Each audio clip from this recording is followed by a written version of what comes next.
E aí, pessoal, vamos começar o 9º episódio do podcast Tomorrow Talks. Quem fala é João Pedro Mendonça, host. Estou com meu sócio e host, Bruno Bétega. Sobre o que falaremos hoje, Bruno? Olha, eu li esse tema várias vezes, mas eu não sou muito bom para decorar. Mas vamos lá. Hoje nós vamos falar do CAD ao espaço, como a ciência moderna molda foguetes, espaçonaves e aeronaves. Isso aí, pessoal. Bem-vindo. Vamos lá. Vamos seguir o jogo. E para falar sobre esse tema super interessante que envolve ciência, tecnologia e muito estudo, convidamos hoje o Pedro Monteleone, formado em engenharia mecânica com minor em aeroespacial pela Berkeley, olha só, com foco em CAD, impressão 3D, dinâmica de voo e modelagem de aerofólios. Atua com proficiência em SolidWorks, Fusion 360, CATIA e software de análise estrutural, além de dominar tecnologias como SLA, SLS, FDM e compósitos. Possui experiência em MATLAB, Python, JavaScript, incluindo o desenvolvimento web para Brasa. Você precisa explicar um pouco sobre isso para a gente, tá, Pedro? Publicou trabalhos em divulgações científicas e ensino de física e é criador do projeto Jovens na Ciência, com centenas de artigos e vídeos de astronomia. Um projeto super interessante que ele vai falar um pouco para a gente como é.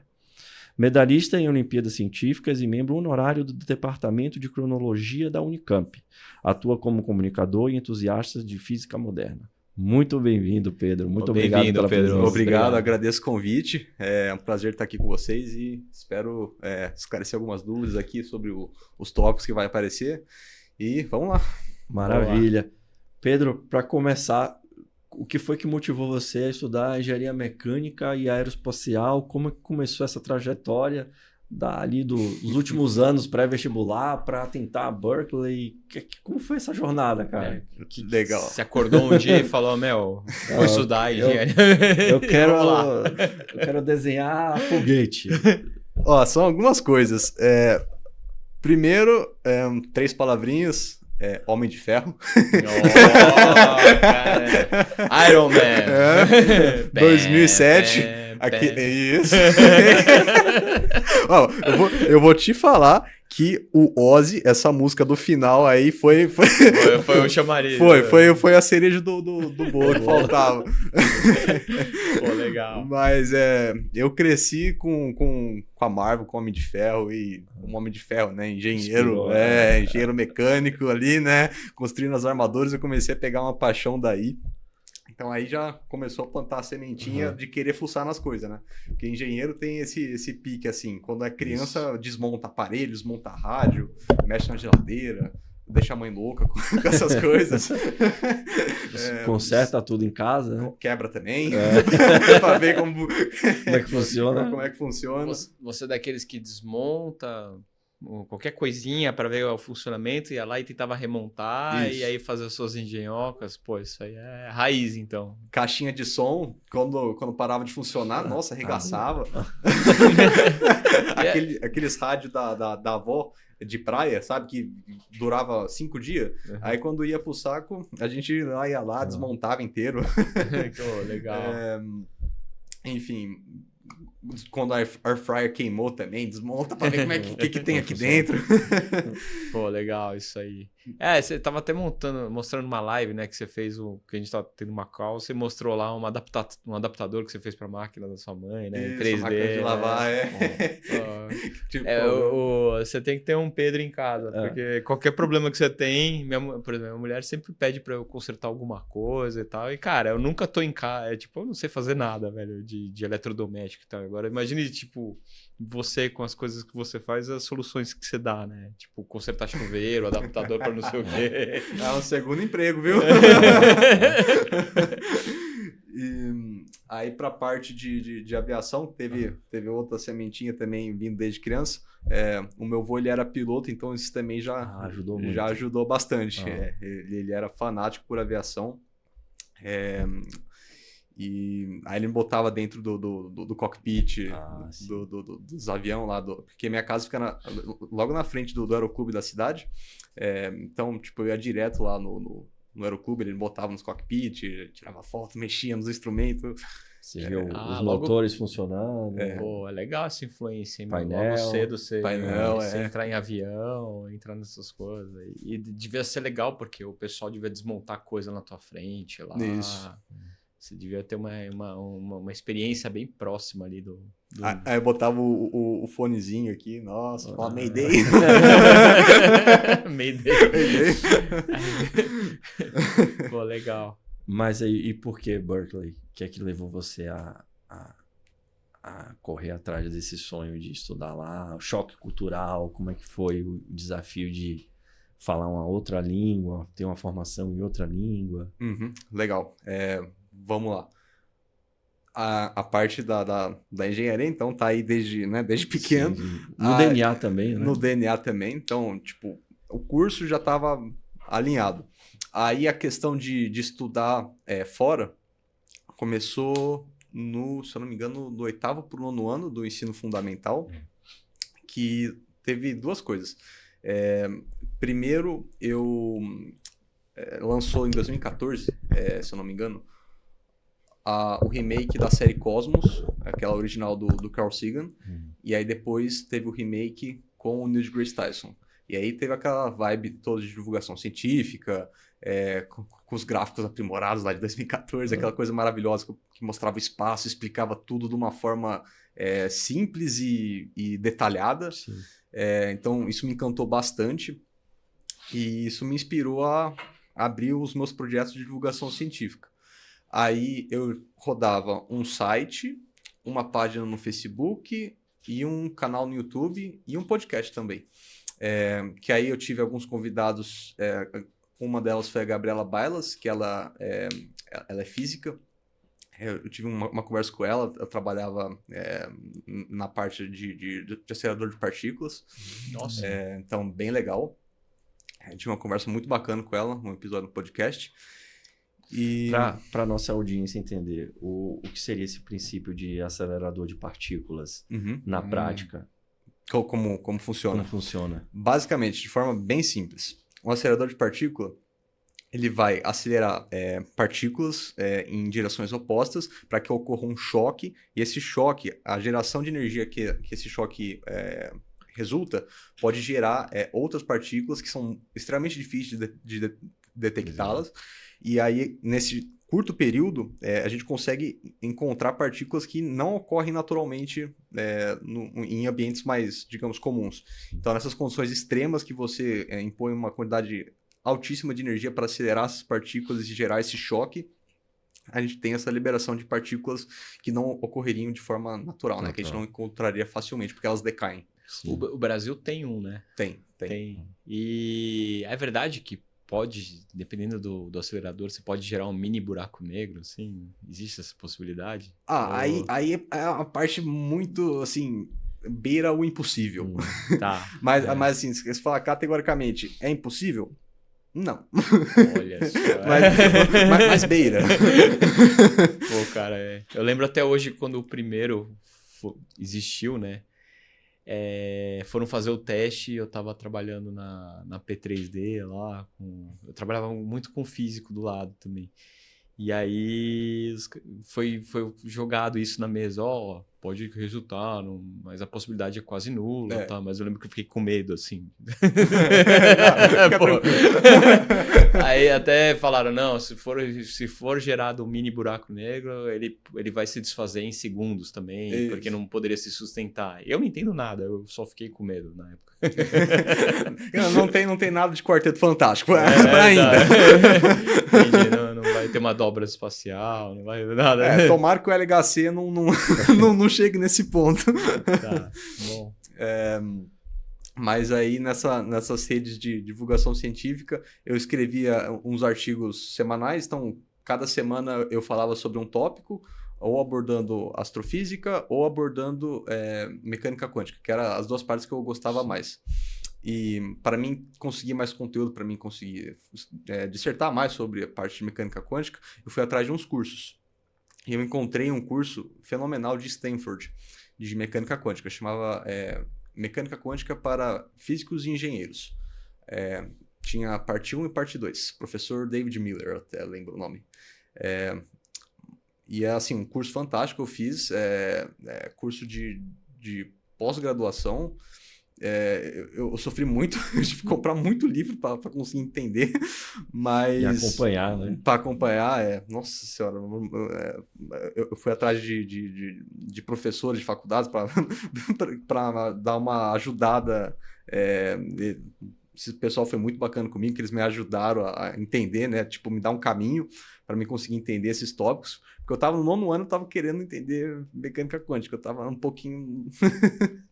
E é difícil essa parte. Inclusive, existe já computador quântico, né? Existe. Porque basicamente deixa de ser 0 e 1, né? A questão binária, e passa a ser isso. um outro universo aí de tecnologia. Mas a questão da física quântica, mecânica quântica, você via um mercado para atuar, ou oportunidade, ou era pela descoberta mesmo, por a questão ávida de conhecimento e ciência, ou você via, poxa, se eu tiver uma base em física quântica, mecânica quântica, eu posso melhorar o desenvolvimento de algum projeto, de algum produto, ou uma solução que a indústria ainda não tem. Qual foi o objetivo? Era puramente pela parte de curiosidade mesmo. Porque a mecânica quântica ela é bem conhecida. Eu não lembro exatamente qual foi o cientista que disse isso. Eu não lembro se foi o Feynman, se foi o Bohr, mas foi algum dos cientistas famosos que falou: se você acha que você entende mecânica quântica, porque você não entende absolutamente nada. E a mecânica quântica especificamente é um tópico que, assim, é fascinante, porque nada realmente faz sentido, porque é tudo probabilístico, nada é determinístico. Então, é tudo escrito por estatística. E para você pensar que as unidades básicas do universo são probabilísticas e não determinísticas, não é uma coisa certa, quando você vai no grão do negócio, é uma coisa que me fascinou. E aí eu queria entender mais tentar, né, entender mais sobre como é que funciona os blocos básicos de construção, né, mecanismo do universo, porque isso aí também vai explicar as coisas maiores, como o buraco negro, por exemplo, com a radiação Hawking e tal, depois. Então foi por curiosidade, e aí eu gostava de aprender e compartilhar esse conhecimento de uma forma um pouco mais simples, que eu conseguia digerir isso e passar a informação adiante. E aí eu ia escrevendo esses artigos e publicando nessas redes que eu tinha. No site, no Facebook e no YouTube. Legal. Legal. Isso aí, então você estudava e sempre procurava compartilhar, né? Isso. Eu acho que é a melhor forma de aprender. De aprender, exatamente. Aí você matou o gato. Eu não vejo outra forma de você aprender e concretizar um conhecimento. É porque até explicando, você percebe que existe alguns gaps que você deixou de estudar, e às vezes, dependendo do nível, né, dos seus alunos, né, digamos assim, eles trazem algum ponto que você encontra uma janela de oportunidade de conhecimento que você não tinha, e você vai correr atrás. Um insight ali que não veio, né, que bateu, e você, como é que eu pulei isso aqui, né? E aí, um jeito diferente de pensar, e aí te abre outras portas e tal. E as pessoas que interagiam com você eram bem atuantes também? Como é que era, né, nas suas redes esse caminho? Ou você mais compartilhava, não respondia ninguém? Como é que era? Você criou uma espécie de comunidade? Tinha um fórum, o site tinha um fórum, aí eu respondia as perguntas do fórum, os comentários também. Era bastante ativa a seção de comentários do Facebook, e aí eu sempre tentava responder ali o que eu conseguia saber, né? Tinha coisa que eu não sabia, aí eu procurava saber, ou eu procurava alguém que soubesse. Aí eu repassava a informação, mas era uma troca de ideias mesmo. Não chegou a ter hater assim, né? Não. Isso nunca apareceu. Pô, o cara tá com uma boa vontade lá explicando, e vem alguém ainda criticar, né? A internet é cruel. Então... A internet pega, cara. Os posts do Reddit, né? Bom. E hoje existe uma corrida espacial nova agora, que é Marte. E você tem acompanhado algum tipo de... algumas descobertas científicas em função de viabilizar essa operação? Porque, assim, quando a gente fala em corrida espacial, a primeira mais representativa seria a da Lua, Da Lua. né? Que foi ali no final da década de 60, início, começou na década de 50, eu acho, né? E, enfim, foram muitas invenções que surgiram como efeito colateral de uma corrida espacial. Hoje você enxerga isso na indústria, tipo, a partir a Starlink, a empresa lá do Jeff Bezos também já lançou agora, o foguete também. Chegou. O cara lá da Virgin também tem projetos voltados para essa linha aeroespacial, experiência aeroespacial. Você vê no mercado alguma descoberta, alguma coisa assim que pode ajudar no dia a dia das pessoas em função dessa corrida, dessa jornada para Marte? Uma Marte. Eu acho que especificamente para Marte, em termos puramente comerciais, eu acredito que não, diretamente. Indiretamente, quando a gente está falando de ir para Marte, a gente está falando de desenvolvimento de muita ciência. Então, o desenvolvimento tecnológico que isso vai abranger é absurdo. Então, isso vai expandir para tudo que é lado. Vai vazar desenvolvimento para todo o setor. Por exemplo, a Estação Internacional Espacial, a ISS, eles têm bioimpressão 3D na Estação Espacial. Eles estão desenvolvendo impressão 3D biológica. O que seria isso na prática? Só para a gente fazer um visualizar. É um grão de feijão. Qual que é? Imprimir comida? Essa parte de bioimpressão funciona... não tem só na ISS, tem aqui na Terra também. E por que na ISS não aqui na Terra, né? É porque não tem gravidade? Sei lá, a ISS é um ambiente especial justamente por causa da microgravidade. Que aí você não tem a gravidade para te ajudar ali. Porque nas tecnologias mais comuns de impressão 3D, a gente conta... uma das coisas mais importantes é a adesão do material que você está usando, né? Geralmente aqui é filamento, na mesa de impressão. E a gravidade ajuda o filamento a escorrer e aderir à mesa de impressão. Sim. Só que na Estação Internacional Espacial, na ISS, você não tem a gravidade. Sim. Então, você tem que mitigar a falta da gravidade que está te ajudando ali a puxar, a escorrer o filamento com outras formas. A impressão tem que ser fechada, tem que ter todo um controle extremamente absurdo ali de ar, temperatura. É bem mais difícil. Mas a parte de bioimpressão em si são geralmente células, aí às vezes eles usam material orgânico e inorgânico, e essas células são depositadas geralmente em um hidrogel, e aí elas vão sendo depositadas camada a camada, como a forma da impressão 3D, né? Como a tecnologia atua. E isso aí vai constituir ou um tecido ou um órgão que vai aí maturar e atuar como um componente orgânico ali com o tempo. Então, é uma tecnologia que está começando a andar bem, já estão testando na ISS.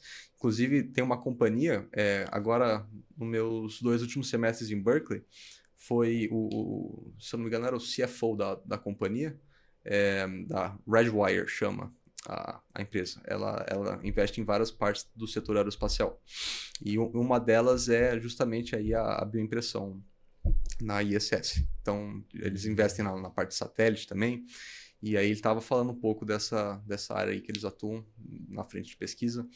E é um dos setores aí que está linkado, né? A NASA agora com a missão Artemis, que está para ir de volta para a Lua, né? Para estabelecer uma base na órbita da Lua.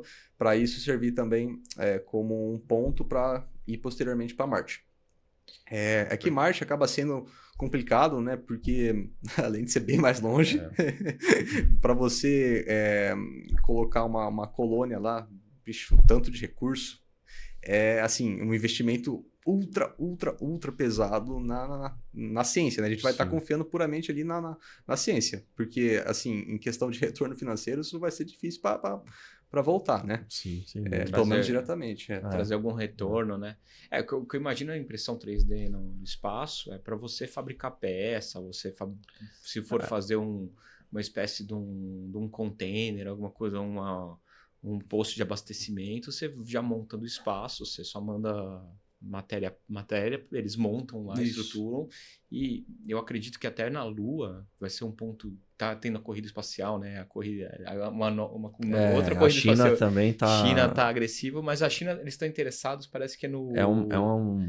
É no hélio, né? Que tem lá. Eu esqueci qual é o... Eles estão... É num composto químico que gera energia, fusão nuclear, gera energia, né? E parece que os Estados Unidos também deve estar de olho nisso, né? Não sei dizer. E pô, como é que você vai mandar material para lá? É mais fácil imprimir, né? Isso. A ISS, eles tiveram... teve um caso que eles receberam o arquivo nos computadores de lá, daqui da Terra, né? Eles mandaram o arquivo, eles imprimiram a ferramenta lá. Então, tipo, eles não tinham a ferramenta, mandou lá, fez, usou ali, consertou, já era. E foi tá lá na Mas nave. a bioimpressão já acontece lá? Testes. Testes. Né? A bioimpressão é teste, mas a impressão... Isso, a impressão tradicional, né? Vamos colocar assim. FDM. Essa já tá faz tempo ou não? Assim, já. Essa aí já atua. E deve ser uma máquina bem diferente, né? Para poder imprimir num ambiente sem gravidade e tal. Deve ter, sei lá... Porque como é que você imprime um negócio? Lembra bastante as impressoras industriais normais daqui mesmo. Porque tem que ser um ambiente bem controlado, né? Aí, de novo, mitigando os fatores externos. Questão de variação de temperatura, que tem que ser uma câmara de impressão fechada, tem que ter um nivelamento assim, perfeito entre o bico da impressora e a cama, porque senão o negócio vai ficar flutuando, né? Aqui mesmo na Terra, vamos colocar assim, quando a gente começa a mexer nas impressoras mais de entrada, geralmente as Ender da Creality, que são as manuais, né? Aquelas que você tem que nivelar na mão, na manivelinha, é difícil para você acertar a altura da calibração na mesa. E aí, se você deixa muito longe o bico da mesa, ela vai começar a vazar o filamento ali como se tivesse microgravidade. O negócio vai enrolar todo assim. E não vai dar saída em nada, né? Aí só vai ficar desperdiçando o filamento no ar. A gente tem zero noção em impressão 3D. Né? Não, vamos falar bastante. Eu sei que até casas hoje já são impressas em 3D. Tem. Isso já existe esse mercado. No Brasil, não, ainda não, né? Não, mas ainda não. Eu acho que, eu não sei se na Austrália ou Estados Unidos, que já existem empresas que fazem construção. E é impressionante. O modelo de negócio, a rapidez, a qualidade da entrega, porque assim, eles sanam vários problemas de construção civil, por exemplo, a questão térmica, a questão estrutural, a questão de ruído também, tudo com o processo de construção. E o tempo, né? E desperdício de recursos também, né? Também. Que obra, mesmo a steel framing, que é muito comum nos Estados Unidos, você tem desperdício de material. E esse tipo de construção sujeira também, né? Muito da limpa. obra. É muito limpa. E vai chegar uma hora que você não vai... Será que a gente não vai ver mais o concreto, o negócio chegando ali? Você vai ver um monte de máquina chegando. Estamos no Brasil, Bruno. Então, eu acho que esse é um sonho muito distante. Mas não improvável. Ali, né? Não improvável. Sei lá. E voltando só lá um pouco da trajetória, depois desses projetos que eu desenvolvi do 9º ao 3º colegial de divulgação científica, eu vou confessar para vocês, eu sempre tive um pouquinho de ranço com vestibular. Sim. Poxa, concordo com você, tá? Inclusive, eu acho que, por exemplo, minha filha de 3 anos, de 2 anos e meio, ela provavelmente não vai fazer vestibular. Eu acredito que o modelo de ensino ele precisa ser reinventado com tanta tecnologia aí. Precisa evoluir, né? Precisa não, vai ter que evoluir. Tem que porque evoluir. Assim, se a gente parar para pensar, nossa educação é da educação de 1700, é o mesmo formato de abordagem, de aprendizado. A mesa, a cadeira, o professor, entendeu? A abordagem científica, a abordagem de línguas, tudo não mudou. sei lá. Já tá na hora, né? De ter uma... Tá. E eu acho a forma que a gente determina se alguém vai ou não para uma faculdade, uma prova, uma vez no ano. Dia. Um estresse ali que a pessoa passa na hora pode ferrar. Olha, eu tenho ano casos inteiro. assim de pessoas brilhantes, assim, Que excelentes alunos que eram meus amigos. Que eram, não, são meus amigos até hoje. Bom. Já tem alguns Continuo. casos também. E que, assim, a Universidade Federal geralmente ela tem 2 etapas, né? Tem uma etapa, a primeira etapa, Uhum. os aprovados na primeira etapa vão para a segunda etapa. Na prova da primeira etapa, um amigo meu que, poxa, dava aula de qualquer disciplina aí e conhecia e tal, ele perdeu na primeira etapa por causa do emocional ali, o nervosismo, O estresse. a questão de você tem só essas 4 horas para validar anos de estudo. Então, assim, o efeito emocional, que a gente fala muito hoje de inteligência emocional, ele é fundamental. Às vezes o cara que estudou menos, ele consegue performar melhor, Sim. mas por ter esse controle. Mas não é todo mundo que tem. E aí você tira um cara brilhante Um cara que podia performar. do jogo por causa de um dia de Exatamente. nervosismo. E É muito cruel. é cruel e 4 horas de prova é maçante. Não tem como você continuar com uma performance mental estável nessas 4 horas, assim. Possível. Então, eu sempre fui meio encascado com esse negócio de vestibular. E aí, como eu tava vendo esses cursos aí de Stanford, eu comecei a pesquisar como é que funcionava no exterior. Aí eu vi que eles adotavam um processo que chamava processo holístico, né? Que aí eles olham para um conjunto de fatores. Não é uma coisa que vai determinar se você vai ou não para a faculdade. Eles olham um conjunto. Não só seu desempenho acadêmico, mas quem você é, o que você faz Isso. fora, né? Suas ambições, o que você quer fazer. Não tem esse cuidado. Tem. E é importantíssimo. Né? Eu acho super Os válido, valores, né? né? Os valores. Aí, só que aqui eu tô me colocando na situação. Pô, ainda bem que eu estudo no Brasil. Mas vamos lá, não, eu acho válido. Porque você olha o todo, o conjunto. Atividades extracurriculares Isso. pesam muito para Pesa demais. Demais. Aí eles pedem.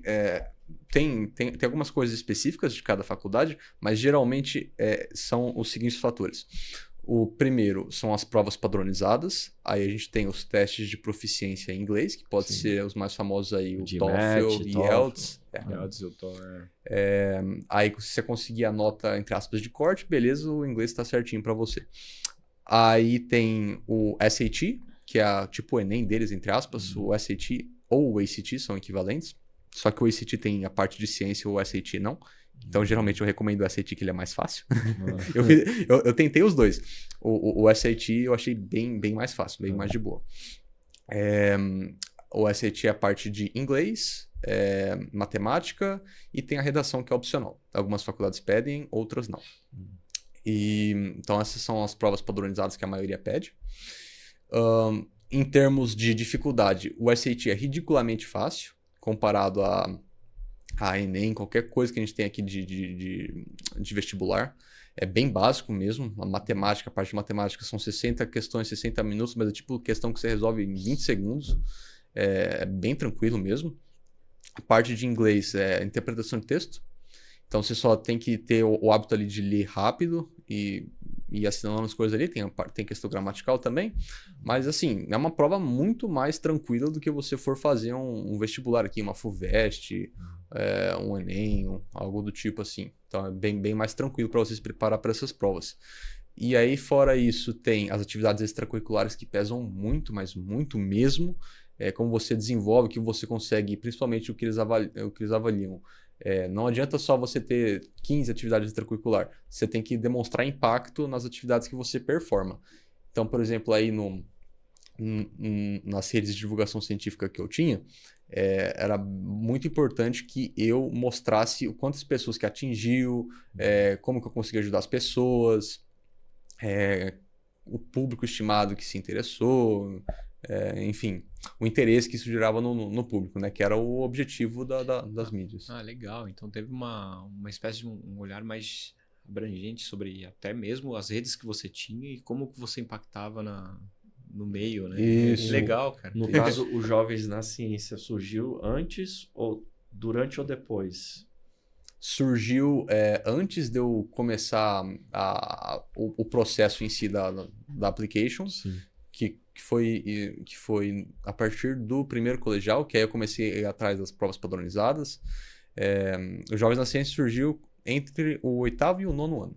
E aí eu comecei depois a ir atrás das coisas da faculdade em si no primeiro colegial.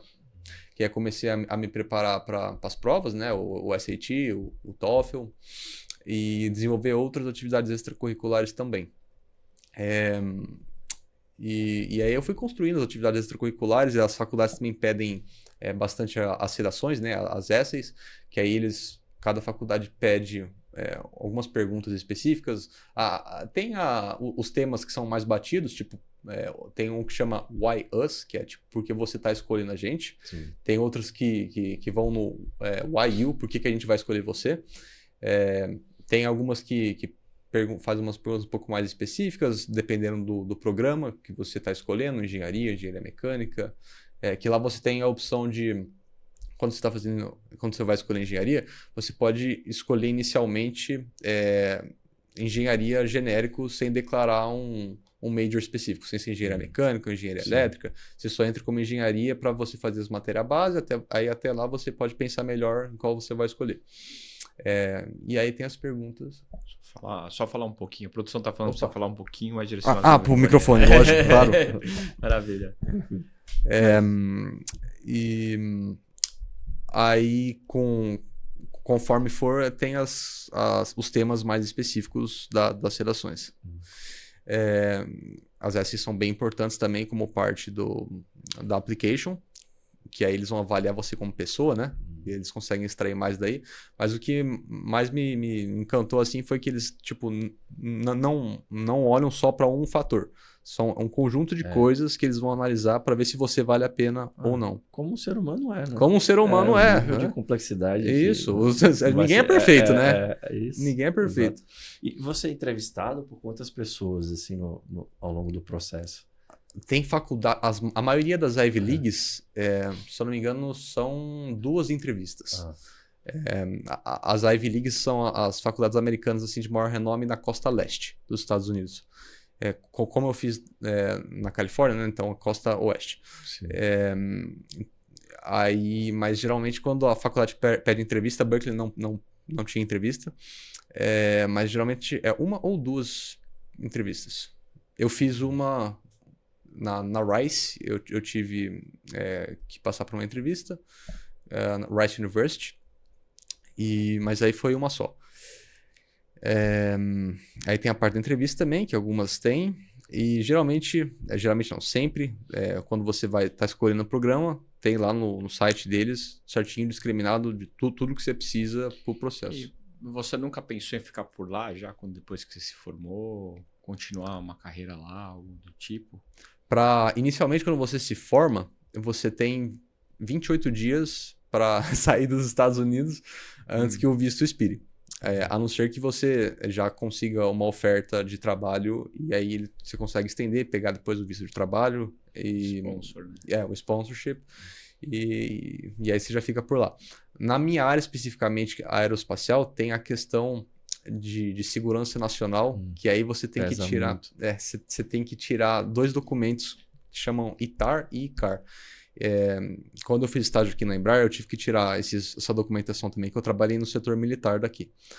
Então, eu tive que tirar esses documentos e, para isso, você precisa da cidadania.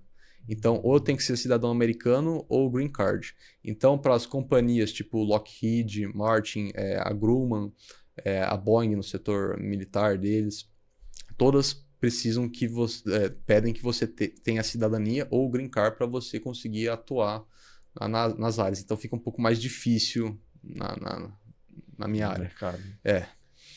Pô, e me fala um pouco dessa área militar brasileira aí que você fez estágio. Como é que é dar de frente com os aviões daqui? Eu sei que a gente tem bons aviões, bons... A gente tem o melhor caça-leve, né, do mundo, né? O Super Tucano. Tucano. Você chegou a trabalhar de perto nesse Trabalhei. projetos, Quando eu fiz o estágio na Embraer, eu trabalhei no KC, no KC 390. Que é tipo o cargo, né? O cargo, isso. O cargo que, assim, atualmente da categoria é um sucesso. É um sucesso. Tem, vários países. A Embraer está vendendo a rodo esse avião. A Índia é um grande comprador, né? Portugal, Estados Unidos está de olho. Mas esse avião cargo, ele tá mais para uso militar ou para logística também? Ou ambos? Ambos. Ele é modular, então tipo você consegue colocar bastante operação para ele rodar. Então, desde paraquedista até suporte humanitário. Então, tipo, o que você colocar para ele fazer, ele vai fazer. Ele vai funcionar. Na minha opinião, ele dá um show em qualquer C-130, o Hércules lá. Embraer fazendo bonito aí contra a Lockheed. Cara, é uma curiosidade minha, assim, como brasileiro, eu acho que é uma das poucas empresas nacionais que a gente olha assim, pô, que orgulho. Né? Dá orgulho. Dá. Tipo, o nível de tecnologia, a qualificação das pessoas que estão lá. Como é que a Embraer sobrevive, cara? Eu fico, assim, com todo o custo Brasil, assim, como é que eles conseguem, ainda assim, com tanta dificuldade para empreender, para crescer, para trazer tecnologia, reter talentos, que é muito difícil também, né? Porque a gente vê que você é um exemplo disso, né? Primeiro teve oportunidade, estudou fora. Então, assim, qual o segredo que você vê assim da Embraer? É a paixão das pessoas que trabalham lá, porque eu acho fenomenal, assim. Até dá um orgulho, né, de você ter uma empresa brasileira tão que compete de igual não igual, só né?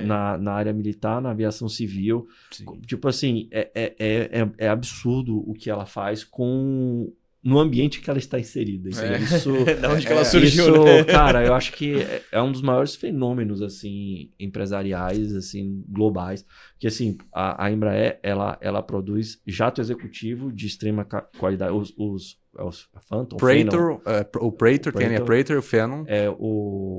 Tem um outro também que é muito conhecido, que ele é um pouco maior. É que o Legacy virou... Legacy. É que o Legacy era a linha antiga. Que aí os Phenom substituíram. O Legacy foi o que bateu no avião da Gol? É isso. Inclusive. Isso. Que cortou a asa. Cortou a asa, né? A Elito aí, ó.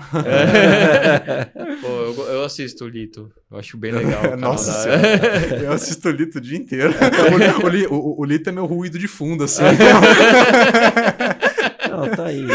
Ele me ajudou muito com relação à fobia. Eu, apesar de ser apaixonado por aviação, eu tenho fobia, assim. Eu entro no avião, começo a ter um ataque cardíaco. Eu até fazer eu assistia muito Desastres Aéreos. Não.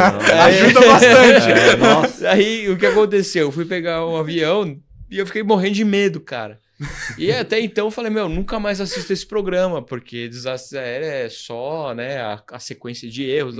Aí eu comecei a ver o Lito, também ele fala muito de desastres, só que ele começa a mostrar, ele começa a passar a segurança. Ele conta... É demais ali, Ele cara. conta a história por trás do acidente, que não é um fator... São vários. São vários, geralmente, para acontecer. Porque tudo na aviação é redundância. Tudo. Parte hidráulica, motor... Então, assim, tudo pensado já em falhar e ter imediatamente a possibilidade de consertar e salvar seguir o jogo. voo. Então, assim, isso me acalmou muito, né? Porque, assim, se você tivesse que escolher, por exemplo, que tem muita rixa, né, de Airbus e Boeing para aviação comercial, qual é que você mais... Embraer.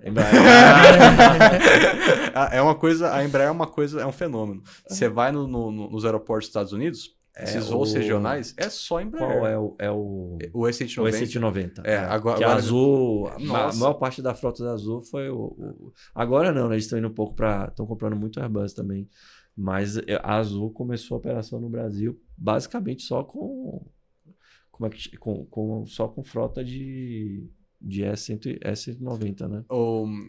A linha comercial regional da Embraer, eles têm o E175, o 190 e o 195. E agora eles estão com o E2 190 e o E2 195. Se você for nos aeroportos dos Estados Unidos, a Alaska, nossa, mas é entupido de E2. Pô, que legal.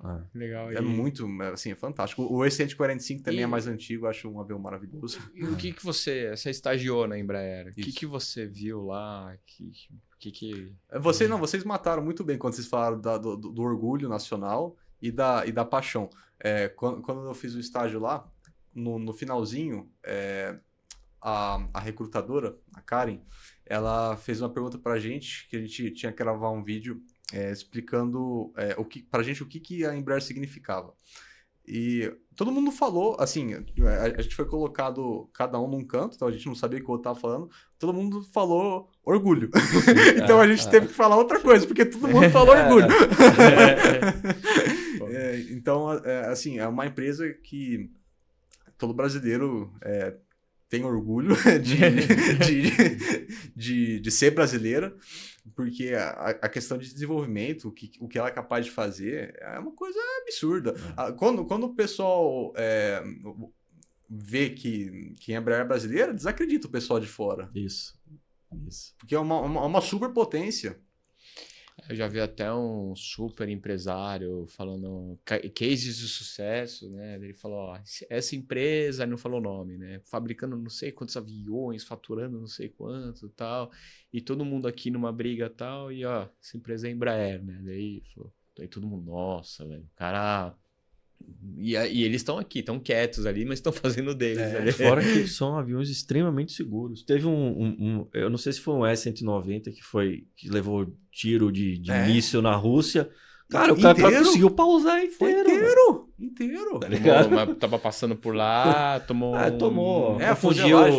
Confundiu com a aeronave inimiga e... Levou pipoco, Levou, tipo assim, o avião tudo perfurado e pousou. Tranquilo. Não, tá. Foi um pouso de emergência, né? Mas... mas levou bala, né? E pousou. Então, Caramba, assim, velho. Imagina. Não, questão de segurança. A gente também foi entre muitas aspas aqui, né? A gente foi cobaia. Tô brincando, não fomos cobaia no estágio, tá? Mas a gente voou num avião de teste, e que lá eles têm um programa que às vezes eles rodam, quando eles estão rodando os testes finais do avião, quando já está certificado, né? Já não é aquela aventura. Pode subir. Você pode se inscrever lá para você rodar no avião novinho para fazer o voo, os voos finais ali de teste. É voluntário, assim? É voluntário. Então você foi por livre e espontânea vontade. Isso. E, nossa, é um avião fantástico. A gente voou num E2. Nossa senhora, que avião maravilhoso. Pô, que legal. Legal essa experiência, né? Foi, nossa, fantástica. Mas assim, o que foi que levou você ali no processo de, poxa, eu quero ir pro minor em aeroespacial, eu quero, sei lá, pensar em foguete, desenhar asa de avião. Como é que foi isso aí, esse insight que você teve? Juntou o útil ao agradável. Eu gostava já da parte de engenharia, eu apaixonado na aviação. Vixe, juntou os dois e aí deu a liga e saiu. Mas... E assim, não adiantando nada, né? Eu sei que tem a pauta, mas por que da aviação aí de repente caiu no 3D, né? Qual que foi esse insight? Onde que virou o jogo ali? Legal. Bom, se a gente pegar os projetos de aviação antigo, era tudo feito no lápis, né? No lápis e no esquadro. Sim. Então, tipo, os cálculos eram tudo na mão, totalmente analítico. Então era um negócio bem, bem raiz mesmo. Aí, com o passar do tempo e o desenvolvimento da tecnologia, foram desenvolvendo tecnologias, né? A gente chama os pacotes CAD. Teve toda a teoria de elementos finitos que foi sendo desenvolvida para a gente conseguir resolver esses problemas não de forma analítica na mão, mas agora numericamente, de forma muito mais precisa e robusta, né, ampla. Isso aí ajudou infinitamente a aumentar a segurança de voo dos projetos. E então, uma forma natural é que essa transição aí da aviação da mão pro computador, né? Que a gente consegue amplificar muito mais o poder da tecnologia a favor da segurança. Isso, assim, foi uma transição bem natural. Então, para mim também, porque você precisa do modelo, inicialmente, né? Do modelo geométrico do avião, porque é o que dá aerodinâmica para ele. Sim. Isso você vai fazer ali no computador, e aí você vai conseguir rodar testes, simulações, ou seja elas estruturais, com análise de elementos finitos, para você testar pontos de estresse, pontos que vai ter potencial de trinca, rachadura, né? Maiores concentrações de estresses mecânicos ali, fadiga estrutural, toda essa questão, fluttering, esses problemas aí que podem surgir, e que na mão, os cálculos na mão, você não consegue resolver isso, porque você tem um zilhão de equações diferenciais com singularidades, você não consegue resolver isso na mão, só computacionalmente. E aí a gente tem, nessa transição aí, eu acho muito interessante como a gente consegue desenvolver problemas muito mais complexos, né? Rodando também as simulações de fluidos, né? CFDs, que chama, para a gente analisar como que o ar vai interferir com a estrutura do avião, questão de deformação. Então, o mundo é 3D e é como a gente lida com ele. E aí a gente não fica só restrito ao, entre aspas, 2D do papel, né? A gente consegue expandir um pouco mais. Então, é mais no sentido de complementar o conhecimento de aerodinâmica, aeroespacial, e o 3D ele ajuda você a otimizar projetos e otimizar processos e conseguir um ganho de produtividade muito grande. Isso perfeito. Para a indústria. Acho que é mais você imprimir o que você está pensando e testar na raça ali. Ou estou falando besteira? Um dos principais testes da aviação é o túnel de vento. Isso. Que aí você coloca um modelo em escala no túnel. Lá na minha faculdade tinha um túnel de vento grande que a gente usava. Eu usei num projeto de aula. A gente imprimiu algumas asas que eu modelei no Fusion 360.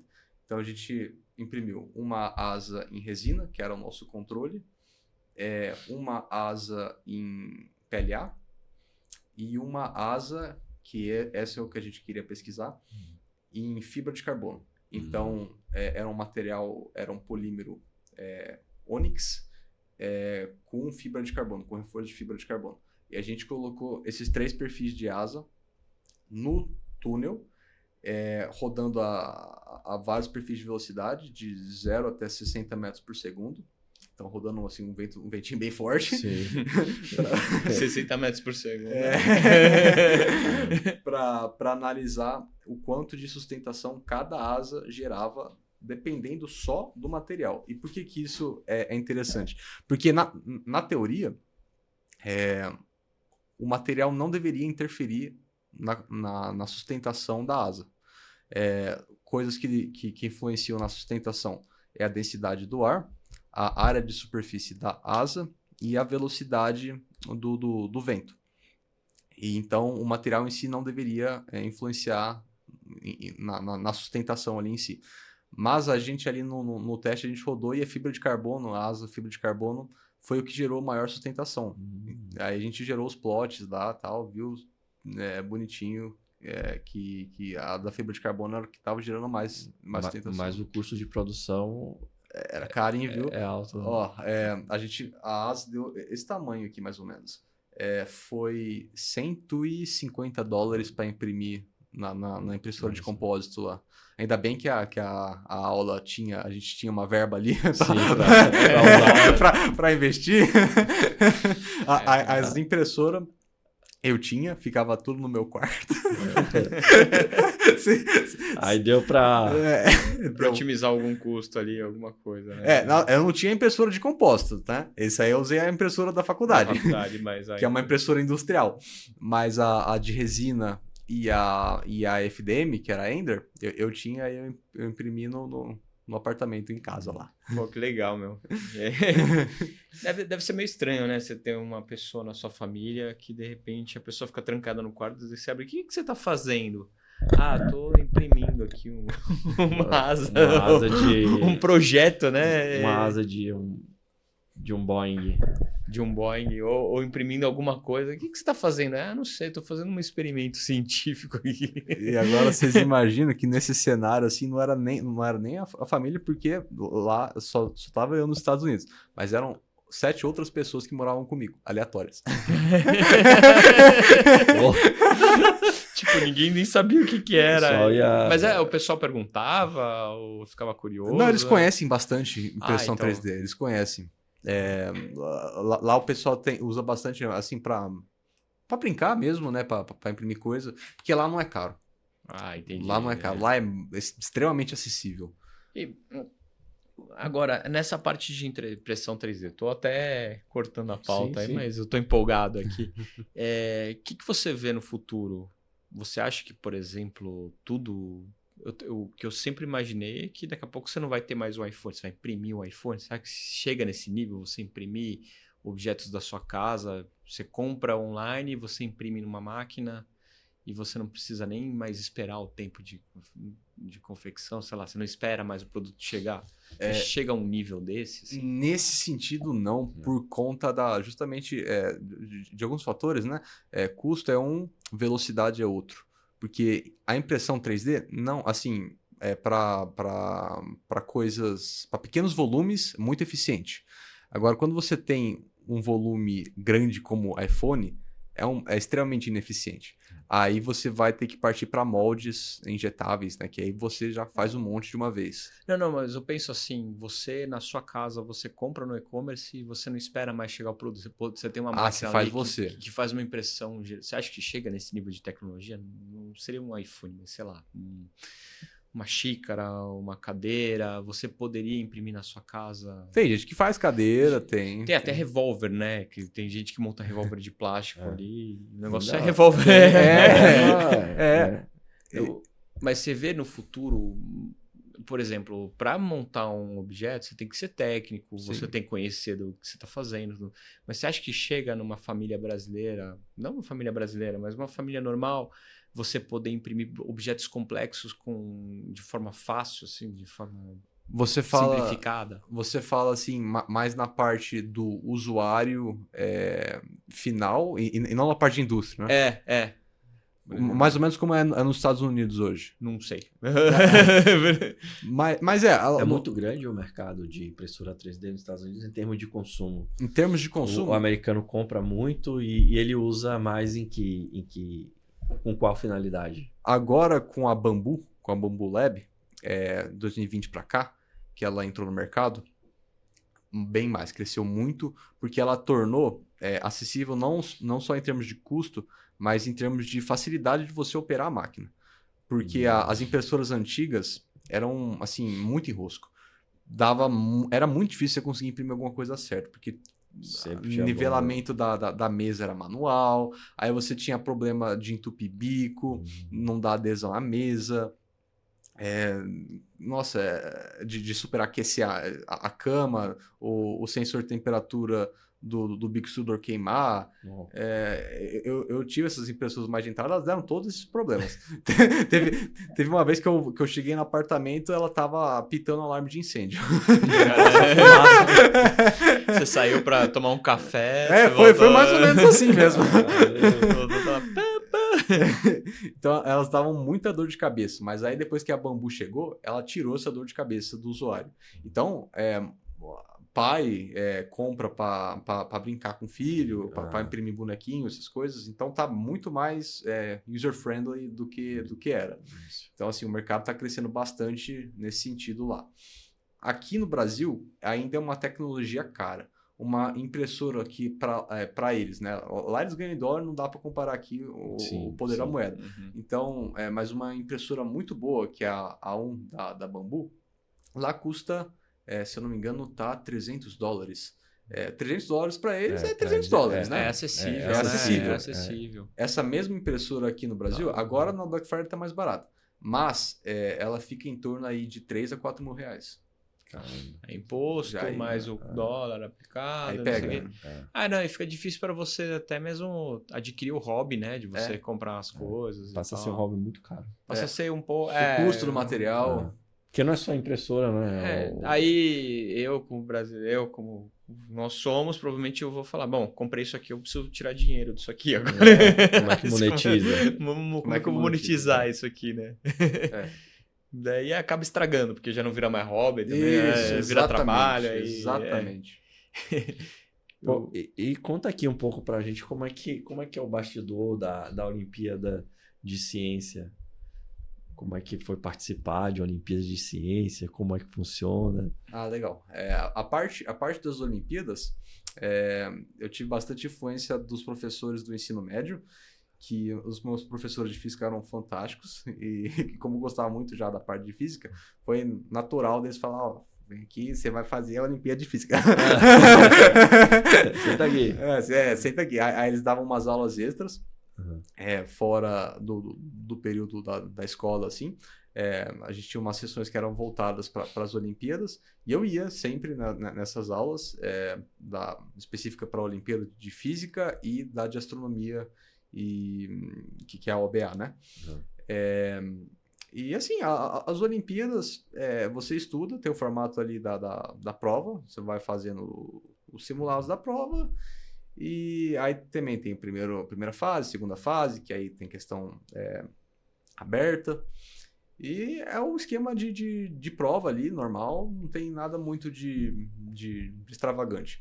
Mas como eu tinha interesse, que é uma coisa, é diferente quando você estuda por obrigação para fazer tipo um vestibular, que você tem que tirar a nota ali, quer queira ou quer não, do que quando você estuda por hobby, né? Que aí é a mesma coisa da impressora. Que aí você faz com gosto e aí você realmente, né, aprende e tem a satisfação de desempenhar ali. Mas é mais isso a parte das Olimpíadas. Foi uma coisa forçada, porém divertida. Isso, exatamente. Que você acabou gostando. Fazer, deu certo. Pô, bacana. Mas aí você via, tipo, alguma aptidão que as pessoas não tinham e você acabou se diferenciando? Foi algum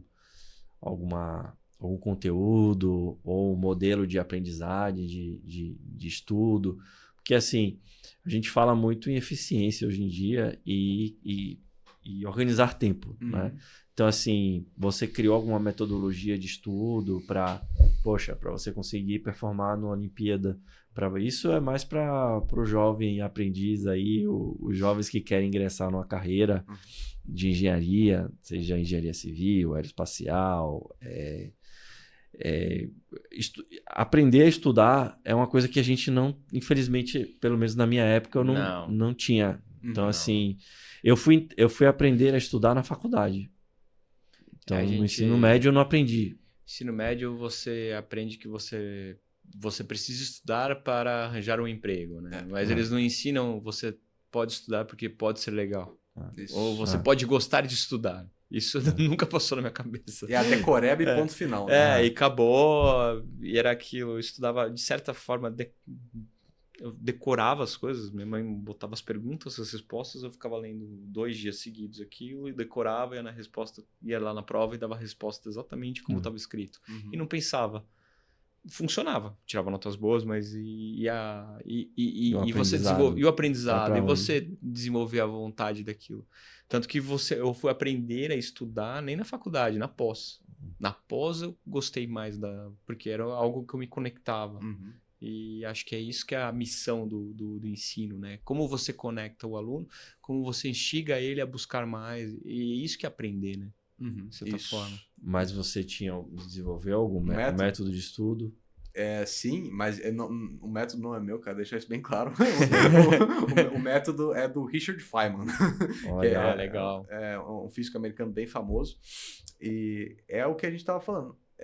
Literalmente, eu tentava explicar para mim mesmo o que eu estava aprendendo de forma simples.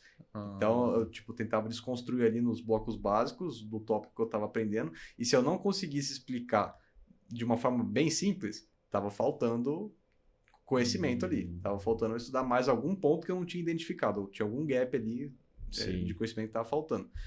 Então foi assim, tipo, eu literalmente falava em voz alta para mim mesmo. Então, por isso que eu recomendo que você faça isso sozinho, para ninguém te chamar de louco. Em casa, de preferência. Isso. Se você fizer isso na baia da escola, sair falando sozinho com um monte de gente num cubículo assim do teu lado, né? Você vai ter que explicar. Tá? Pessoal, tô estudando sozinho por um método meu aqui. O método Feynman aqui, pessoal, nada de muito estranho. Mas para mim foi o que mais funcionou. É lógico que cada um tem o seu jeito de aprender.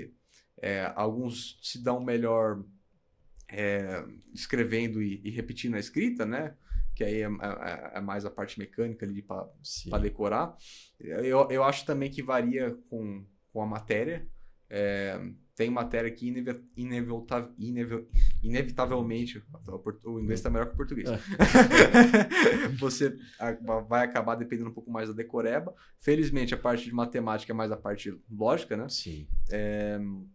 Então, assim, acho que varia um pouquinho da matéria a matéria, pessoa a pessoa, mas para mim o que mais resolveu foi tentar organizar sequencialmente a lógica ali do que eu estou tentando aprender e tentar explicar para mim mesmo de forma simples. Entendi. Bom, legal. É uma boa estratégia. Não, eu vou começar a usar, porque eu já faço, assim, involuntariamente, às vezes eu tô, putz, o que é isso? Preciso explicar para alguém. Aí você começa a explicar de uma forma, eu preciso falar isso. É uma forma de estudar. Né? Isso. Você faz inconscientemente, né? É interessante. Uma coisa que eu fazia eu gravava eu tentando explicar e aí depois eu ouvia o áudio. Porque quando você está falando, é uma coisa. Agora, depois quando você ouve você falando, aí você vai identificar os pontos. É famoso áudio do WhatsApp, né? Isso, você escuta o que você tá falando. Opa, tem que regravar aqui. Deixa eu ver se isso aqui que eu falei tá certo, tá? E sobre o papel da ciência na comunicação digital, né? Você tem a questão do canal, o Jovem Ciência, você ainda tem um canal, ainda coloca conteúdo. Como é que você faz assim para aprender a atenção e trazer a audiência? Porque é um público muito nichado, né? As pessoas num país como o Brasil que se interessam por ciência, infelizmente, não são muitas pessoas, mas eu acho que isso está melhorando. Tem pessoas, por exemplo, o Lito, na área de aviação, tem muita conexão. O Sacani. Ele é legal pra caramba. Ele tá despertando no jovem o interesse por ciência de uma forma, poxa, muito didática, muito lúdica, muito exemplo real, né? Até o Manual do Mundo. O Iberê. É super legal. É que no meu tempo era o Bikman, né? Não sei se vocês Eu conheço o Bikman. Você conheceu o Bikman? Opa! Você acha que eu não tentava fazer as coisas do Incrível Mundo de Bikman? Bikman! Meu tempo era Bikman na cultura lá. Cara, como eu gostava de Bikman. Era muito legal. Muito bom. Eu adorava, era cara. Muito legal. Adorava. Assim, eu adorava os personagens também, o Lester. Era muito legal. Mas então, hoje você vê esse pessoal criando esses canais, puta conteúdo legal que eles geram, né? E gera engajamento. E estão gerando audiência também, por isso que eu falo. E aí, como é que tá para você assim, produzir esse tipo de conteúdo? Os Jovens na Ciência, eu até tentei continuar quando eu estava começando a faculdade, só que aí não deu. Porque aí pesou. Não imagino. Aí pesou. Pô, a carga de horas aplicadas ali para estudar. Vixe, pesou, porque aí eu puxei o minor de aeroespacial também, aí a carga horária dobrou. Vixe, aí eu falei, vou ter que pausar isso aqui. Mas, hoje, com a Craft Mania, eu estou tentando ressalvar isso um pouco com a parte de conteúdos educacionais voltados à impressão 3D. Explicar um pouco das tecnologias, como é que funciona. Eu até estou desenvolvendo com um amigo meu um curso mesmo de impressão 3D. Ele é físico médico, esse meu amigo formado. Ele está fazendo a parte voltada para a saúde. Vai falar um pouco de bioimpressão também. As coisas que a gente consegue imprimir na impressora em PLA mesmo, para usar em hospitais, moldes para radioterapia. Ele está desenvolvendo essa parte e eu estou fazendo a parte de engenharia, as explicações de engenharia. Eu sei que não tem muito a ver com o assunto, mas você acha que vai chegar um nível da gente imprimir comida? Comida? Tipo, tá chovendo hambúrguer? A ideia é de você comprar um produto e você tem lá uma combinação e você imprime comida na sua casa. Você acha que chega a esse nível algum dia, alguma coisa assim, ou é muito complexo? Ó, em termos de ciência dos materiais, o que a gente tem de impressão 3D hoje são os termoplásticos e os termosets, né, que é a resina. Sim. E aí a gente tem a impressão em metal, em compósitos, agora e as impressões, né, a bioimpressão, a parte orgânica ali. Eu acho que o mais próximo de comida aí tá a bioimpressão, que aí mexe com alguma coisa orgânica. É isso que eu... E órgãos, né? E órgãos, isso. Também, porque órgãos É a outra- parte da bioimpressão. a impressão que, assim, eu falo por quê? Porque órgãos, mercado.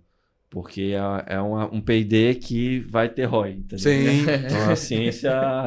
Tem um incentivo, né? Tem um incentivo, né? Não científico. Só o fato de você estar esperando o coração. Então, assim, as filas transplante, né? as filas de implante e tal são... Então, assim, é uma forma, né? É uma ciência que pode ser desenvolvida com retorno sobre investimento. Então, por isso que eu falo, órgão... Mas comida também pode trazer um bom Sim, retorno. mas órgão é algo mais...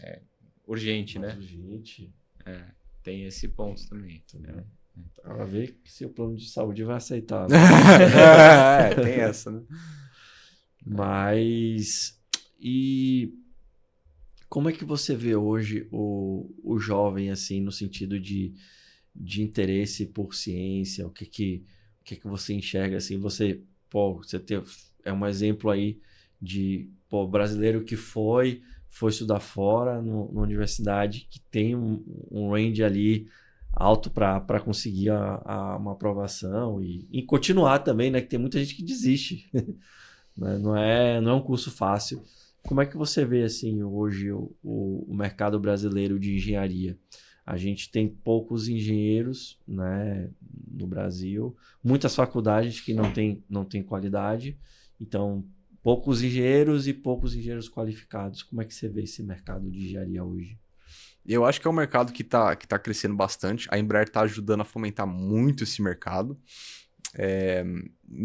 Mas eu acho que a unidade básica, assim, para a gente ajudar isso a crescer, é melhorar como a educação funciona aqui. Porque eu acho que a ciência, de uma forma geral, ela funciona à base da curiosidade. Assim que a gente tem o desenvolvimento científico. É você querer descobrir como é que as coisas funcionam. E instigar isso nos jovens não é uma tarefa muito fácil, ainda mais hoje com rede social, essa questão de dopamina eterna com Reels, TikTok, essas coisas assim, esse span de atenção curto. É difícil você conseguir instigar nesses jovens um interesse em alguma coisa que tipo vai demandar ali um esforço intelectual um pouco mais complexo para você entender o funcionamento de coisas que não são tão simples. Sim. Mas a gratificação que isso traz é muito grande. E quando você consegue tipo, ter essa eureka, o momento eureka de você entender o fenômeno que você está estudando, eu acho que poucas coisas trazem uma satisfação tão gratificante quanto isso. Então, a ideia é fazer com que o jovem tenha esse momento eureka para ele ter essa experiência e querer replicar isso em outras áreas do conhecimento. Então, eu acho que é isso que está faltando. E eu acho que esse pessoal que faz essa parte de divulgação científica, como o Sacani, o Lito, que trazem de uma forma bem didática, muito relevante, um conteúdo digerível, né? Isso, e com alto potencial de abrangência. Então, assim, é um conteúdo que vai chega em muita gente. Isso, chega. Então, assim, não só nas pessoas que gostam... Nós três aqui, eu não sou nem engenheiro, eu adoro assistir o Lito, né? Adoro o Sacani. Aí eu curto da parte de espaço ali. Sim, são tópicos que né, saltam os olhos. Aí, até na parte, saindo um pouco da parte de educação, não sei se vocês conhecem o Renato Cariani. Sim, sim. Então, ele é bem parecido aí para a parte do fitness, né? Ele tem uma audiência absurda, de grande, muitas vezes pessoas que não tem nada a ver, não tem nem interesse por fitness, mas acompanha e pega dica aí de saúde, de treino, de suplementação. De suplementação. Eu gosto do Cariani e gosto daquele médico também, que é... Paulo Musi. O Musi. Esse cara eu acho bom. Hoje eu vi o Paulo Musi falando da testosterona. cara deu uma aula, tipo, absurda, assim, porque se vale a pena ter testosterona alta ou baixa. E, assim, são informações, assim, de muita relevância, assim, que, pô, você vê ali, a informação tá aí, né? Tá aí, exatamente. E eles trazem de uma forma que você consegue entender fácil, digerida ali. É isso aí. E com sua vivência acadêmica fora do país, por que você acha que o Brasil precisa de mais jovens na ciência? Para desenvolvimento, no geral, né? A gente é bastante conhecido pela parte agropecuária, né? Extremamente forte. Sim. E é uma parte que, assim, precisa de um investimento tecnológico absurdo. A parte de drone, né? Para a gente não ter que ficar terceirizando o serviço para outros países também, né? Com essas tecnologias, a gente tem que ter a nossa tecnologia própria. Você falou uma coisa interessante. O que eu vejo a nível de mercado é que o Brasil, ele exporta muito profissional bom. Isso. E importa muita tecnologia que poderia ser desenvolvida aqui. Exatamente. Se tivesse um mínimo de estrutura. Isso eu falo... Incentivo, né? Eu falo estrutura, não só incentivos privados, que é muito comum as universidades americanas, elas recebem aportes, né, de investidores privados, ex-alunos, né, parece que governo também. Parece que ex-alunos doam mesmo, sim, porque constroem eles biblioteca. Sabem que vão fazer. Sim. Muito comum. Tipo... Mas aqui eu não vejo ambiência, eu não vejo o cenário para isso. Lógico, existem algumas cidades, alguns locais que você vê que tem um desenvolvimento científico muito grande, né? Que você vê que as pessoas, campos universitários, a Campinas é uma cidade Unicamp, que você né, vê ali. que tem, que ela respira ciência. Sim, né? sim. Então, assim... O computador quântico fica lá. Então assim, isso é um exemplo. Provavelmente no sul deve ter alguma outra cidade que tem isso, mas de um modo geral o Brasil ele precisa criar ambientes favoráveis à atração de jovens cientistas. Né?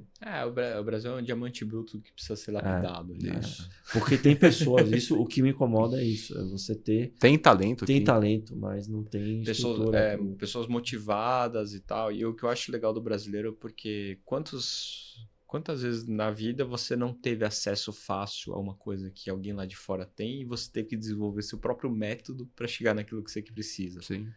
Até mesmo, vou ter que fazer dessa forma aqui, porque eu não tenho esse tipo de material aqui, e você desenvolveu um outro jeito para chegar no seu objetivo.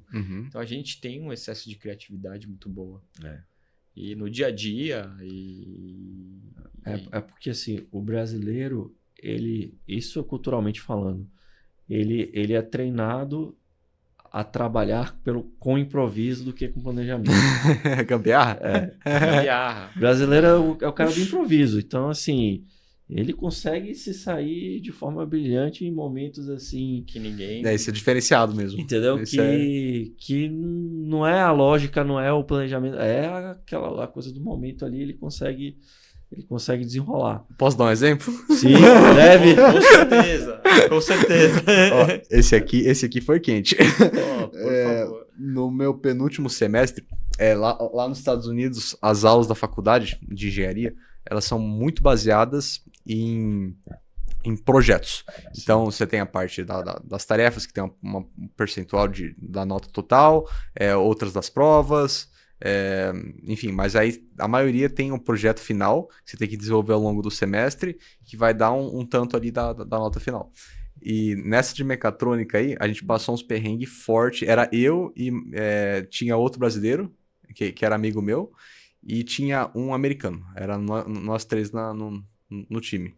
E a gente estava fazendo uma caixa seletora de medicamentos, que é atuada por internet das coisas, e aí você programa lá o horário do dia, qual remédio você vai tomar em qual horário, e ela abre certinho a caixa certa para você pegar com o horário.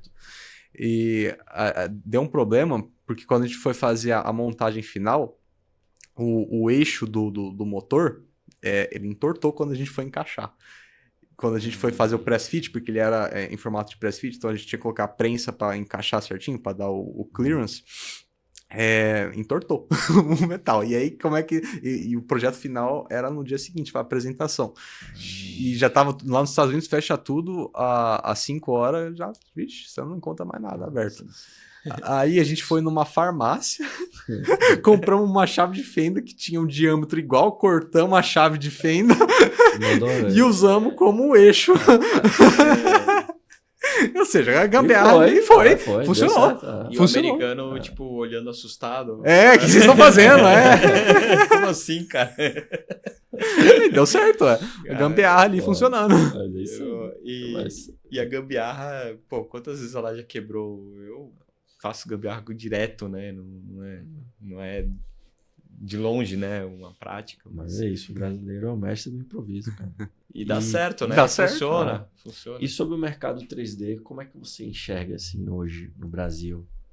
Como é que você vê o desenvolvimento, as áreas de atuação? Porque eu vejo como um horizonte vasto, assim, muito pouco explorado hoje. Sim, vamos dividir aqui na parte de usuário comum e a parte industrial. Na parte de usuário comum, o pessoal faz bastante modelos de personagem, que aí eles pintam para venda. Tem bastante que faz com plástico mesmo, PLA. A gente pode falar um pouquinho das diferenças, PLA, ABS. PLA, por que o pessoal geralmente escolhe o PLA para trabalhar? Principalmente o pessoal não técnico. Porque ele é um material fácil para imprimir. Ele não tem um custo muito alto, você vai pagar em média R$100, 90, R$100 o quilo do PLA.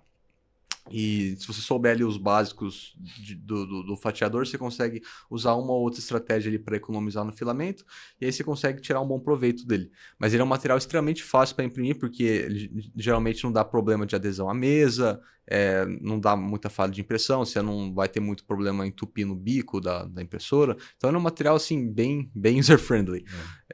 Aí o pessoal imprime bonequinho para vender, chaveiro para vender, mais nesse sentido. Que aí cai na coisa, deixa de ser hobby e vira renda extra. E agora, na parte de usuário é mais isso. Para desenvolver projeto, assim, pessoal, uma coisa um pouco mais avançada para mecatrônica, internet das coisas, menos aqui. Nos Estados Unidos tem bastante. Aqui ainda tá começando. Para adicionar, microcontrolador, com Arduino, ESP32, essas coisas, menos.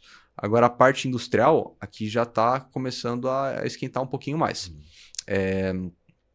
A parte de impressão industrial com PIC, que tem aplicação tanto médica, tem aplicação aeroespacial, que é um material robusto em termos de força, de resistência térmica. Então, tem bastante aplicação. A Embraer tem essas impressoras, impressora de compósito também, que vai fazer ali partes do interior da aeronave, né? Porque a gente tem o benefício da força, né? Da resistência da peça e da leveza. Isso para o setor aeroespacial é fundamental. Pesa tudo. Isso, exatamente. A parte de metais, quem está com isso quente é a China. Os Estados Unidos vem em segundo, mas já bem menos. E aqui no Brasil, eu fui agora na Expo 3D no Congresso, eles falaram uma porcentagem no Brasil, eu não lembro exatamente quanto, mas era tipo... 0,0. Isso. Era bem baixinho mesmo. Que é uma tecnologia também nova. Sim. E difícil de se trabalhar por conta da geração de defeitos na microestrutura do metal que o processo gera. Né, então, para aplicação mais crítica, como com foguete, essas coisas, acaba sendo que não daria para certificar ainda. Mas é uma tecnologia que tá vindo também. No Brasil ainda não, mas a gente tem de novo aí a parte, principalmente de materiais compostos aqui na indústria, na Embraer, né? A Embraer usa bastante. Inclusive, eu estava vendo aqui vários anúncios de vaga da Embraer para mexer justamente na parte de materiais compostos com fibra de carbono, fibra de vidro, que eles estão usando bastante mesmo, justamente por causa da leveza desses materiais. Então tem bastante campo para a parte industrial aqui. Legal. E acho legal a gente ressaltar, porque tem uns projetos bem legais do Pedro, tá? Inclusive tem um que vocês podem olhar aqui. Você consegue filmar aqui para mostrar pro pessoal? Esse aqui, qual seria o material, Pedro? Esse aqui eu imprimi em ABS. ABS. Legal.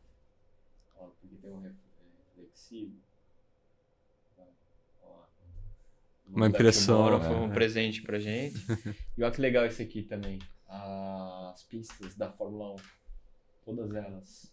Circuito 2026. 2026, Deixa eu ver se nessa câmera aqui fica melhor, ó. Esse que o Bruno tá segurando é em PLA. Ó, que legal. Vai ficar de enfeite lá na estante da Tomorrow. Nível de acabamento. Não, animal. E aqui ele não tá aqui, mas ele fez uma máscara do Homem de Ferro também. O capacete. Com os comandos. Você botou via ChatGPT, né? Aquela lá. A Mark V, ela é automatizada, então ela abre e fecha. Os atuadores são 9 servomotores no total, que atuam todos os faceplates independentes do rosto. Aquilo lá foi um pesadelo para fazer. E aí eu também... Aí eu adicionei também uma interface com o ESP32, que é o microcontrolador, que ele tem um módulo de voz, que ele faz ali uma interface com o chat GPT e um site de clonagem de voz que replica a voz do Jarvis do Homem de Ferro, e eu consigo conversar com o capacete como se fosse o Jarvis falando comigo dentro do capacete também. Então tem... Levou a sério mesmo, né? Eu levei a sério mesmo. Eu queria ficar ali na sensação. E você consegue ver o ambiente externo, tem câmeras que enxergam. Consigo. O olho, isso eu utilizo tanto para essa Mark V que eu fiz, quanto para a Mark VI que eu fiz também, ela é motorizado. Aí a Mark V ela abre de uma forma diferente, que abre para cima e para os lados. A Mark VI ela só abre para cima e para baixo, mas eu tenho esse modelo também que eu faço. E eu estou fazendo também agora a Mark 85, que eu estou automatizando esse projeto também, para ele abrir. Todos utilizam a parte dos olhos, é um LED transparente com uns botõezinhos e malhas, você consegue enxergar através dele.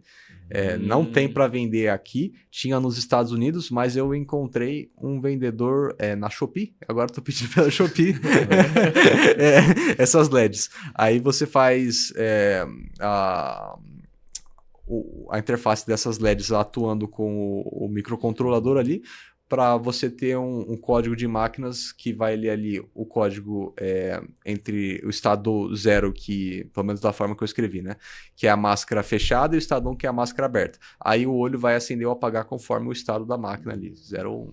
Que legal. E quando que você vai fazer a de nanotecnologia?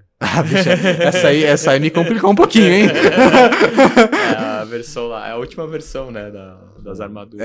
A Mark 85 é de nanotecnologia. Vai chegar lá, uma hora você vai... Não, só que aqui a gente não vai apelar para CGI barato para fazer os negocinhos só subir. Que a gente vai no modo raiz de 2007, que era botando o capacete mesmo lá no Robert Downey Jr. para ele sofrer no set de filmagem. Que legal, ele botou então. Ele colocou, de 2007 ele colocou. Pô, que legal. Pô, a conversa tá muito boa. Mas, pô, Pedro, onde é que a gente encontra você? Peraí, vamos agradecer aí o Pedro que veio aí para contar um pouco aí da história dele, para falar da parte de engenharia, para mostrar aí os desafios aí para quem quer entrar nisso. De verdade, obrigado por você ter ficado até aqui, né? E Pedro, fala um pouco de você, fala o que você faz. A gente vai colocar aqui na descrição do vídeo, tá? Todos os canais para encontrar o Pedro, o site, tá? Tá aqui na descrição, pode buscar que vai estar. Em qualquer lugar aqui desse vídeo que você encontrar, o descritivo vai estar. Mas vamos deixar o Pedro agora. Tá, joia. Obrigado, viu? Só queria agradecer aqui primeiro o convite, a oportunidade de estar conversando com vocês e falando desses tópicos que eu gosto tanto, tendo a oportunidade de divulgar. Também, eu não entendo muito, mas eu sou curioso, né? Então, isso, é o que mais importa. A curiosidade que moveu você, né? Exatamente. É um fator, assim, ultra importante. E aí, para quem quiser, o Instagram é Craftmania Brasil. Eu estou sempre postando os projetos que eu desenvolvo. Tem parte de hobby, eu faço armaduras também. Eu tenho kits completos de armadura para quem gosta aí da saga Halo, o videogame. Eu tenho a armadura inteira do Master Chief que eu imprimi lá na faculdade. Eu passei 2 semestres fazendo essa armadura. Eu comecei fazendo essa armadura em 2023, que eu fiz o CAD dela inteiro no Fusion 360 e no SolidWorks. Aí depois eu passei um semestre inteiro imprimindo, que eu tinha só uma impressora, aí eu usava as da faculdade também, que o filamento era de graça. Otimizar. E aí eu passei o outro semestre lixando ela na mão para depois pintar. E aí eu montei a armadura e agora ela chegou não faz muito tempo que ela chegou, que ela tava vindo de navio, né? Que eu cheguei em maio desse ano lá dos Estados Unidos e aí as minhas coisas estavam vindo de navio. Demorou 3 meses para chegar as coisas. E a armadura tava vindo de navio. Agora chegou. Será que vai passar na alfândega? Passou, fez todo o trâmite alfandegário, fez desembaraço, o Master Chief lá montadão inteiro. Os caras vão parar, olhar. O que é isso? O que esse cara tá trazendo pra cá? Né? Não, eu só trouxe de lá 8 capacetes que eu fiz. Caramba, veio tudo de navio. Aí eu faço capacete Star Wars, do Halo, do Homem de Ferro. Eu tenho vários modelos. Tem a Mark I, a Mark V, a Mark VI, a 85 que eu falei. Do Halo tem um monte também. Do Star Wars tem um monte. Qual o tempo de produção? De um capacete? Em média, vai assim... Um dia para imprimir com o tanto de impressora que eu tenho hoje. Então, um dia você imprime tranquilo. E aí tem a parte mais manual ali, né? Que você tem que lixar e pintar. Mas assim, coisa de 5 dias tá pronto. Tá pronto. Tô falando porque se você tá querendo comprar um capacete do Star Wars, já tô querendo Stone comprar, Trooper, já vou fazer minha encomenda. Aceitamos encomendas. Olha, o tempo, ele vai produzir um para você personalizado. Vai colocar a sua marca ali, o que você quiser ali, vai fazer e vai te entregar aqui. Vai ter a produção feita em 5 dias e depois tem o tempo de entrega, né? Dependendo do lugar que você tá, né? Isso. Se você mora em outro país, vai demorar mais. Mas a gente faz também. Pô, legal, Mas meu. é isso aí. Pedro, mais uma vez, muito obrigado pela sua presença aqui. Foi muito bom a conversa. E um prazer em conhecer. Pô, agradeço aí de verdade mesmo ter vindo presente aqui, contou um pouco. Acho prazer. E acho que vale um outro. Vai. Tem muita pauta. Tem muita pauta. Eu acho que esse foi o episódio mais longo. Ah, é? É mesmo? Pô, que legal. Ah, que legal. Eu tô aqui só... Nossa, eu não tenho noção nenhuma de tempo aqui. A conversa foi tão prazerosa que eu tô pausado. A pegada aqui parece um cassino, né? Você não vê a hora. Não tem janela. Ó. Bom, então pessoal, posso dar... Lá. Pessoal, muito obrigado se você ficou aqui até o final. Agradeço de verdade. Espero que você curte, compartilha, passa esse canal para quem você conhece, tá? Olha que assunto legal que foi abordado hoje. Ó, de todos os convidados que tem aqui, cara, não tem um que eu não fale que foi legal. Todos os podcasts, assim, um conteúdo de muito valor. Eu acho que vale a pena você pensar e compartilhar, porque... E fazer inscrição, se gostou do conteúdo, dos outros conteúdos também, é muito importante para a gente continuar crescendo no YouTube, tá? Estamos indo, estamos caminhando. Beleza? Então tá, pessoal, obrigado, Pedro, mais uma vez. Valeu, pessoal. Valeu, pessoal. Até a próxima. Vamos pra cima.